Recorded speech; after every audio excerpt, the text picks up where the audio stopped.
Bonjour à tous, ravi de vous retrouver pour ce Morning Echo du lundi 22 juin 2020. La photo du jour, et bien c'est celle de Donald Trump qui repart donc en campagne en vue de son éventuelle réélection. Premier meeting, même qu'ils étaient assez vides. On verra si c'est dû à une baisse de popularité ou plutôt dû donc aux craintes face au coronavirus qui est toujours assez présent dans les États du sud des États-Unis. En tous les cas, les marchés actions ont terminé la semaine sur une note plutôt positive, à l'exception des grands indices du marché américain, mais plutôt quand même sur une note stable, voire légèrement positive, alors que l'or tutoie de nouveau des sommets. Vous voyez que le métal jaune est à plus de 1750 dollars l'once ce matin. L'objectif de la part des analystes techniques, c'est au moins 1800 dollars avant peut-être de tutoyer les nouveaux sommets connus au début des années 2010-2011. Précisément, c'était proche donc de 1900 dollars l'once. En tout cas, le métal jaune toujours apprécié comme valeur refuge de la part des investisseurs et cela devrait continuer à notre sens. Autre point aussi intéressant relevé dans les échos, alors c'est la Banque des règlements internationaux, donc la BRI, qui démontre que la liquidité sur le marché du Forex et en particulier sur l'euro-dollar s'est encore nettement améliorée durant les dernières années. C'est plus de 35% de hausse donc de la liquidité, en particulier sur cette parité euro-dollar qui a augmenté. Vous savez que le marché du Forex, c'est quand même 6600 milliards de dollars par jour.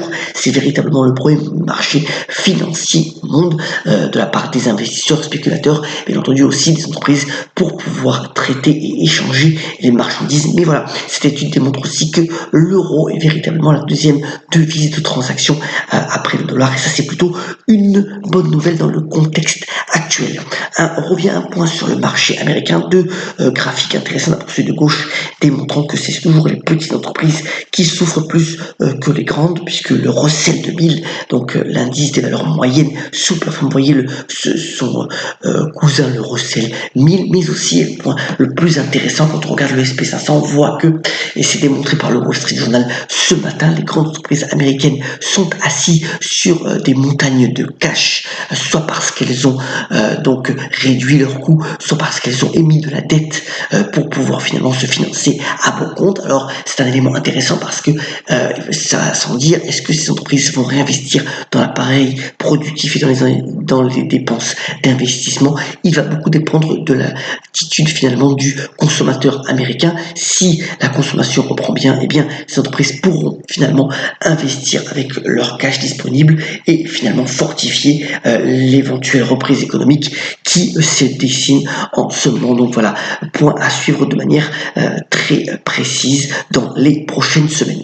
Alors c'est lundi comme d'habitude, je vous ai mis bien entendu l'agenda de la semaine, c'est essentiellement un agenda macro avec demain l'activité préliminaire dans les services et dans les usines qui sera publiée pour le mois de juin. Aussi mercredi aura-t-on les nouvelles perspectives économiques donc du Fonds monétaire international. Au niveau des entreprises, c'est beaucoup plus léger, mais on s'attardera certainement sur les résultats de Nike et d'Accenture jeudi et ceux de H&M vendredi. Alors, juste un point relayé par Denis ce matin, et c'est assez intéressant aussi, c'est donc une étude faite par McKinsey sur les perspectives de l'informatique quantique et du big data. Là où c'est intéressant, c'est que cette étude démontre que sur 5 secteurs qui sont les services financiers, la chimie, l'industrie pharmaceutique, les télécoms et l'industrie automobile, il va y avoir de gros changements et surtout que 14% de la population active actuelle pourrait changer de métier d'ici à 2030. Et autre point, ces nouvelles technologies, cette révolution donc technologique numéro 4 pourrait finalement générer 2 millions d'emplois positifs donc dans les prochaines années. Donc si vous êtes en pleine recherche de nouvelles formations ou de nouvelles opportunités, voilà donc des domaines qui pourraient être attractifs. Revenons à l'actualité de l'entreprise. Alors, c'est très centré d'abord sur le marché allemand. Pour ce qui concerne donc Lufthansa, la compagnie aérienne, eh bien, il y a des doutes quant au nouveau plan de restructuration qui est proposé à l'heure actuelle. Le principal actionnaire est réticent à vouloir diluer sa participation. C'est une semaine cruciale donc pour l'opérateur aérien allemand. Et puis, c'est toujours l'actualité par rapport à Wirecard. Ça entache pas mal le capitalisme allemand. En effet, finalement, c'est 1,9 milliard d'euros qui auraient disparu des comptes du spécialiste du paiement en ligne et électronique. Le président a démissionné. On verra la réaction. Vous voyez que l'action Wirecard qui avait déjà beaucoup dévissé jeudi, eh bien, a continué encore sa glissade de 33% vendredi face à ces nouvelles rumeurs et ces nouvelles informations à faire à suivre encore aujourd'hui certainement. Pour Apple, c'est aujourd'hui la conférence de développeurs. Alors, normalement, c'est une conférence qui existe depuis 30 ans et ça attire plus de 6000 personnes. Elle se fait de manière physique. Et bien là, elle se fera entièrement en ligne à partir d'aujourd'hui. On verra des développements alors qu'Apple a aussi fermé certains de ses magasins, notamment dans les États du sud des États-Unis. C'est pour ça que l'action a baissé de 0,57%, mais elle est quand même tout proche des sommets. On verra si cette conférence développeurs augure de nouvelles applications. C'est quand même toujours assez intéressant à suivre.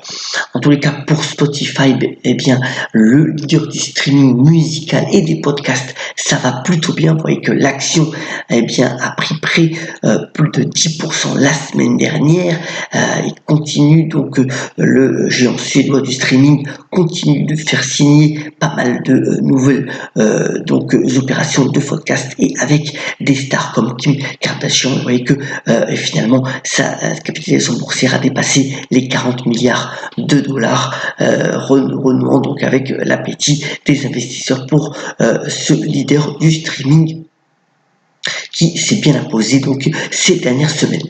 Et voilà, si les ciné réouvrent à partir d'aujourd'hui, c'est quand même plutôt une bonne nouvelle, soit avec des films qui étaient déjà sortis et qui reprennent l'exploitation. C'est notamment le cas pour La Bonne Épouse avec Juliette Binoche qui a quand même essuyé de nombreuses critiques face à ses interventions qui n'ont rien à voir avec le cinéma. Et puis un film assez bouleversant qui sort, c'est Béni, celle d'une gamine qui est explosive et incontrôlable. Voilà un film assez particulier, un coup de cœur pour de nombreuses critiques qui sont donc aujourd'hui et qui pourraient bouleverser pas mal de téléspectateurs.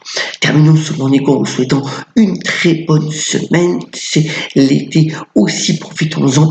Et par cette belle citation du regretté Jacques Martin qui aurait fêté son anniversaire aujourd'hui et qui a notamment déclaré: la fantaisie est à peu près la seule occasion qui nous soit donnée de dire la vérité. Passez une très bonne journée et on se retrouve très bientôt pour un nouveau Mon Écho. Très bonne journée à toutes et à tous.